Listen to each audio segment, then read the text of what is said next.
ಹಸಿರು ಮರೆಯಾಗಿ ಬಿರು ಬಿಸಿಲು ಏರುತ್ತಿದ್ದಂತೆ ಬುಡಕಟ್ಟು ಸಮುದಾಯದ ನಂಬಿಕೆಯ ಮೇಲೆ ಬರಸಿಡಿಲು ಬಡಿದಂತಾಗಿದೆ. ಶತಮಾನಗಳ ಪರಂಪರೆಯನ್ನು ಹೊತ್ತು ಸಾಗುತ್ತಿರುವ ದೇವರ ಎತ್ತುಗಳು ಇಂದು ಹನಿ ನೀರು ಮತ್ತು ತುತ್ತು ಮೇವಿಗಾಗಿ ಪರಿತಪಿಸುತ್ತಿವೆ.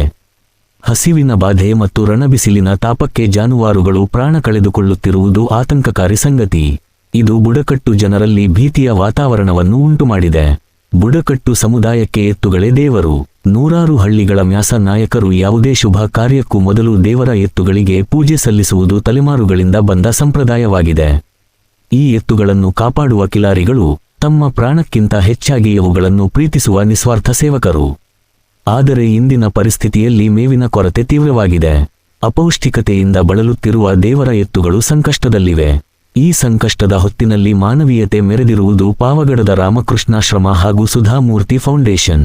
ಚಳ್ಳಕೆರೆ ಮತ್ತು ಮೊಳಕಾಲ್ಮೂರು ತಾಲೂಕಿನ ದೇವರ ಎತ್ತುಗಳಿಗೆ ಮೇವು, ಬೂಸ ಹಾಗೂ ಅಗತ್ಯ ಔಷಧಿಗಳನ್ನು ನೀಡಲು ಈ ಸಂಸ್ಥೆಗಳು ಮುಂದಾಗಿವೆ. ಜಪಾನಂದ ಸ್ವಾಮಿಗಳು ಹಾಗೂ ಸುಧಾಮೂರ್ತಿ ಫೌಂಡೇಶನ್ನ ಇಂಜಿನಿಯರ್ಗಳು ಖುದ್ದಾಗಿ ಬಂದು ಮೇವಿನೊಂದಿಗೆ ಅಗತ್ಯ ಪರಿಕರಗಳನ್ನು ವಿತರಿಸುವ ಮೂಲಕ ಸೇವಾ ಮನೋಭಾವ ತೋರಿದ್ದಾರೆ.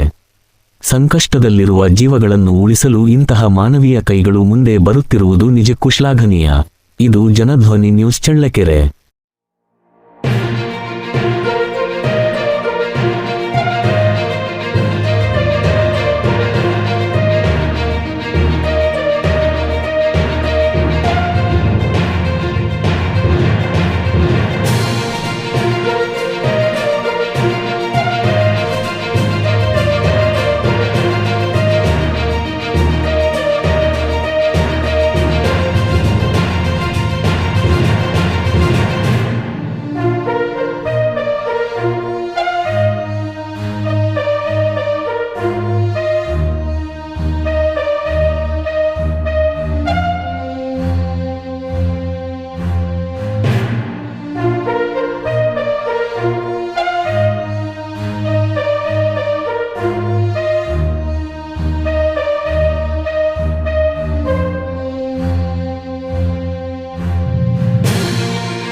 ಸುಧಾಮೂರ್ತಿ ಮ್ಯಾಮ್ ಅವರು ಎಲ್ಲರೂ ಸೇರಿ ಇದೇ ಥರ ಬರಗಾಲ ಪೀಡಿತ ಪ್ರದೇಶಗಳಿಗೆ ಅಂತ ಸ್ವಲ್ಪ ನಮ್ಮ ಇನ್ಫೋಸಿಸ್ ಕಡೆಯಿಂದ ಒಂದಿಷ್ಟು ಹುಲ್ಲು ಮತ್ತು ಈ ಥರದ್ದೆಲ್ಲ ಸಹಾಯ ಮಾಡ್ತಿದ್ದಾರೆ.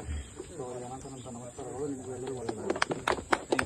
ನಮ್ಮ ಹಳ್ಳಿ ಪರವಾಗಿ ನಿಮಗೂ ಸಹ ಸ್ವಾಮಿ ನಾವು ಯಾವಾಗಲೂ ನಿಮಗೆ